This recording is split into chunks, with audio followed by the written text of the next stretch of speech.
The Jewish story. This week's story from the Holocaust is taken from the book Lovers in Auschwitz, a true story, written by Karen Blankfeld. During morning roll call, the men shifted in place, standing for hours on end. They waited, watching the vapor of their breath rise and fade. Sunshine was elusive in Auschwitz during the winter. Their eyes grew accustomed to the dark.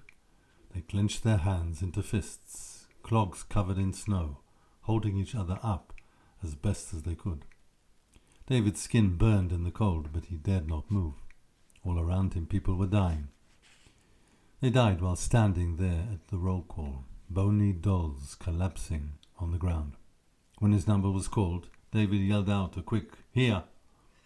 After the appel, they'd march off with their respective commandos to spend the rest of the day toiling in the service of the Jewish Empire. Work duties were a matter of luck or connections. One commander would spend the day chopping down trees in the nearby forest to provide wood for the gas chambers. The bodies were burned in a furnace. 2 months earlier, other prisoners had begun to work at the sub-camp Auschwitz-Monowitz, minutes away from the original location.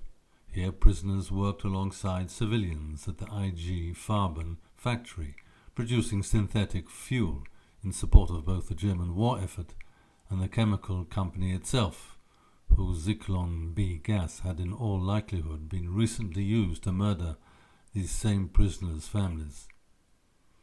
Often the civilian workers took pity on the inmates, giving away their shares of bread and soup and smuggling in jumpers, socks and gloves, knowing all the while that if they were caught, their charity would kill them. The most unfortunate prisoners, that is, among those who remained alive, descended into the pitch-dark pits of the earth to crush rocks in coal mines. These men worked in a state of perpetual damp, where water covered the floor and dripped from the ceiling. Their shoes soaked through, leaving their feet cold and pruned. They were forced to crawl through 27-inch high tunnels, scraping their backs and bellies on the surrounding rocks. Coal dust settled in their throats. They had no water to alleviate the burn. Sometimes during their 8-hour shifts they moved into larger underground galleries where they managed to squat or kneel. Disease mushroomed in the perpetual moisture life. Life had an early expiration date, even for Auschwitz. Some men were buried beneath the rubble. Those who survived did so only to endure sporadic beatings, collapsing tunnels, and lumps of coal and stones that showered down from above without warning. On David's first day in Auschwitz, he was sent to a vast ditch in the middle of the campground with a work crew known as the Leichen Commando, or Corpse Squad. There, in the trench of wet earth, they'd find bodies. David's job was to gather the dead for proper disposal. A few months earlier, he had seen his mother's coat and his father's stiff arm in a pile of corpses.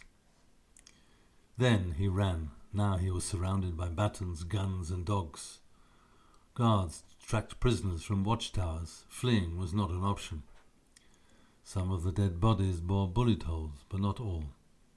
Nearby every day, some 24 prisoners dashed to the perimeters of the camp in an attempt to fling themselves against the electric fence. Some were shot down before they could electrocute themselves. David's job was to grab these corpses along the perimeter of the camp, still fresh, and drag them across the snowy grounds. The bodies were lifted and tossed into a wooden wagon. Often 2 inmates hauled one body.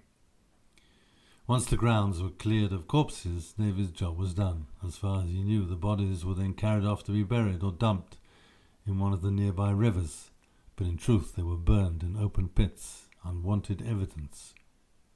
Another commander would toss the ashes into the Sola and Vistula rivers, which ran past the camp, and were soon saturated with human ashes. Please pass on this story.